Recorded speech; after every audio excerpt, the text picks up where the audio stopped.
Audio Jungle। जहाँ जा रहे हैं हर कोई जो है ये कह रहा है कि एक संवैधानिक पद पे बैठे हुए व्यक्ति की भाषा इतनी बाजारू नहीं होनी चाहिए। आखिर कैसे मीडिया के एक कर्मी को ये इस तरह की भाषा इस्तेमाल कर सकता है? ऐसा कभी नहीं होना चाहिए। और मैं तो कहूँगा कि ये जितना जल्द हो सके अपनी भाषा पे कंट्रोल करें। बहुत सारी बातें सुनने को मिलती है मगर हम लोग जो है उतनी बात को नहीं उजागर कर पाते हैं। सुनने में आया है कि थाना में कोई जाता है तो गाली से बात करते हैं, किसी को बैठने इज्जत नहीं दे पाते हैं। यहीं पर हम लोग का मामला था, रात के 12 बजे हो 1 बजे हो, रविंदर यादव थे थाना प्रभारी, अभी इनसे पहले जो थे वो उनका व्यवहार बड़ा अच्छा था, लगता था कि खानदानी व्यक्ति हैं। हम लोग भी जाते थे तो जाने के बाद काफ़ी व्यवहार से पेश आते थे, काफ़ी कॉर्पोरेट भी हम लोग करते थे, पत्रकार को सम्मान देते थे। कभी भी कोई फ़ोन जाता था तो वो फ़ोन को फ़ौरन उठाते थे, कहते थे कि हम इसी न्यूज़ से बोल रहे हैं, तो फिर उस पर एक्शन लेते थे। कई खबर 11 बजे रात में हमने किया, 12 बजे रात में हम लोग हमारे सहयोगियों ने किया, लेकिन उन्होंने एक्शन लिया। लेकिन इस तरह 50 कदम दूरी है यहाँ से थाना की एक मोबाइल की दुकान का ये ऊपर से करकट को तोड़ के और उसके अंदर एक आदमी इन कर जाता है और अभी तक एक्शन नहीं लिया गया है। गरीब आदमी है, मजदूरी करके खाता है और किसी तरह बाल बच्चे का पेट भरता है, लेकिन एक तो सिर्फ आश्वासन देकर चले गए, कोई हरकत नहीं है, दोबारा आके निवेट भी नहीं किए। और सबसे बड़ी बात यह है कि जब लोगों ने हमको बताया कि यहाँ एक चौकीदार है जिसको डेली 10 रुपया 5 रुपया दिया जाता है, सिर्फ इसलिए दिया जाता है कि ताकि वो सबकी रक्षा कर सके। सवाल ये होता है कि कहाँ था चौकीदार, और अगर चौकीदार नहीं रहता है तो फिर पैसा देने से फ़ायदा क्या है? छोड़ दे आदमी। जब आज इसकी दुकान लूटी है कल किसी और की दुकान लूटेगी, और जब दुकान लूटेगी तो जब सब कुछ बर्बादी हो जाना है तो उधर भी बर्बाद हो रहे हैं और इधर भी हम किसी को पैसा सैलरी दे रहे हैं, तो ऐसा भी नहीं होना चाहिए।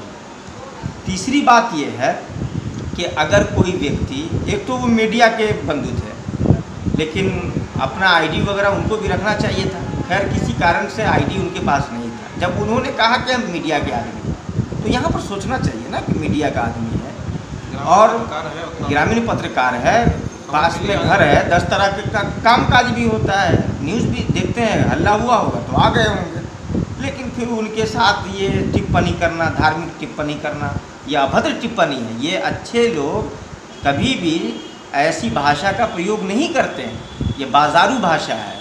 एक तरह से ये पढ़े लिखे लोगों की भाषा नहीं है, ये जाहिल लोगों की भाषा है। वो कहते हैं कि भाग नहीं तो हम तुम्हारी टोपी उछाल देंगे, भाग नहीं तो हम तुम्हारी दाढ़ी को हम खींच लेंगे, नोच लेंगे। ये बताइए, तो ये आप क्या करें? दंगा भड़काना चाह रहे हैं? ये चुनाव का माहौल है, ऐसी चुनाव के माहौल में ये धर्म की राजनीति लोग खेलना कर चाहते हैं। आप क्या करना चाहते हैं? आप औराई थाना के प्रभारी हैं, आपका काम ये था कि इस तरह की खबर कोई कहीं पे सुनते और कोई बात मालूम होती तो फ़ौरन आप एक्शन लेते, और लेकिन ऐसे लोगों को आप फ़ौरन जो है अरेस्ट करते। लेकिन आप ही जब ऐसी भाषा का प्रयोग कर रहे हैं तो क्या जो शरपसंद लोग हैं, जो दंगा करवाना चाहते हैं, क्या उनका मनोबल नहीं बढ़ेगा? क्या उनका हौसला नहीं बढ़ेगा? और अगर चौक की दुकान लूट जाती है, चौक की दुकान को लूट लेता है चोर, और अगर पकड़ा नहीं जाता है तो फिर गांव का आदमी कैसे सर्टिफाइड हो पाएगा? दूर का आदमी जो थाना से जो 20 किलो दूर है, 25 किलो गांव दूर है, वो जो देहात में रहता है, आखिर वो कैसे संतुष्टि उसको मिलेगी कि हाँ हम सुरक्षित हैं, हम महफूज हैं, हम सेफ हैं? नहीं होगा। फ़ौरन प्रश्न उठेगा ना कि जब इतना करीब रह के नहीं हो पा रहा है तो आखिर इतनी दूरी में तो कोई भी लूट के ले जाएगा। और कार्रवाई कब होगी? जब सब कुछ लूट गया। तो जब खेत सूख ही गया तो मैं बरसने से फ़ायदा क्या है? जब चिड़िया सब कुछ चुप ही गई तो फिर बाद में अफसोस करने से फ़ायदा क्या है? तो ऐसा दंगा भड़के, उससे पहले ये कि भाषा की मर्यादा को ठीक रखा जाए। हाँ, और हम तो कहेंगे कि प्रेस रिलीज वो जारी करें, मोबाइल यूट्यूब ही से हो या फेसबुक से ही हो, और क्षमा चाहें, माफ़ी मांगें कि हाँ आइंदा हम ऐसी चीज़ का प्रयोग नहीं करेंगे। या नहीं तो क्योंकि वो भी ये भी थाना में रहते हैं, वो भी ग्रामीण है, तो उनको खबर करें, उनको बुलवा के क्षमा उनसे चाहें, क्षमा पर व्यक्त करें, और नहीं तो फिर आइंदा इस चीज़ का ख्याल रखें। वरना काफ़ी जाके हालात बद से बदतर हो सकता है। हम लोग औराई में कभी भी हिंदू मुस्लिम का कभी भी कोई लफड़ा नहीं हुआ, कोई भी झंझट नहीं हुआ। समझदार लोगों ने हमेशा एक्शन लिया। इनके आने से देखिए आप अभी आपने सुना होगा एक दंगा बहुत बड़ा हो गया।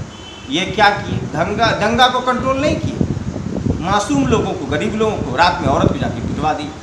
हम लोगों ने उस वक्त भी चाहा था कि इस खबर को ज़्यादा हाईलाइट नहीं किया हम लोगों ने, ताकि और ज़्यादा दंगा नहीं भड़क उठे। लेकिन आप सोचिए ज़रा सा कि ये मिसरौलिया की जो खबर थी या उसके आसपास की, ये कहीं से दुरुस्त थी? यही काम था, एक गार्जियन का काम यही होता है कि जाके और भी हालात को ख़राब कर दिया जाए। तो इस तरह की चीज़ों पे कंट्रोल करना होगा। जब कंट्रोल करेंगे तभी जाके स्थिति नियंत्रण में होगी, हालात साजगार होंगे, माहौल मुआफ़क़त के हिसाब से होंगे।